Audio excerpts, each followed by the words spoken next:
তো সন্ধ্যাবেলাটা আমাদের এখানে এখন এই মে মাসে খুব সুন্দর হাওয়া দেয়। তো এই জায়গাটায় আসতে আমার খুব ভালো লাগে।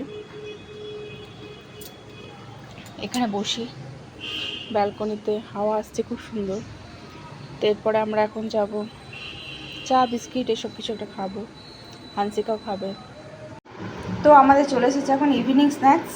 তো দেখি হানসিকা কোনটা খাবে। হানসিকা তুমি কোনটা খাবে বলো? আমি এটা এটা এটা এটা আর এটা আর এটা আর এটা এটা। আমি কিন্তু এটাই খাবো, আমার কিন্তু এটাই পছন্দ। আমি খাবো। ও বাবা, কিন্তু আজকে তো একটাই আছে, তাহলে সমস্যা পড়ে গেল। আমি খেয়ে নিই আজকে হানসিকা। তো ব্যালকনিতে ভালো তো লাগেই, তাছাড়া ব্যালকনি ছাড়াও এই জায়গাটাতে বসে বসে আমি ম্যাক্সিমাম টাইম সকালে বলো বা সন্ধ্যায় বলো এখানে বসে বসেই আমি চা হোক কফি হোক এখানেই খাই চা কফিটা। আর হানসিকাকে তো দিয়েই দিলাম, হানসিকাকে আর হানসিকার দাদাকে ডাইনিং টেবিলে ওদেরকে আমি দিয়ে দিয়েছি খেতে, আর আমি নিজে এখন এখানে বসে বসে চা খাচ্ছি।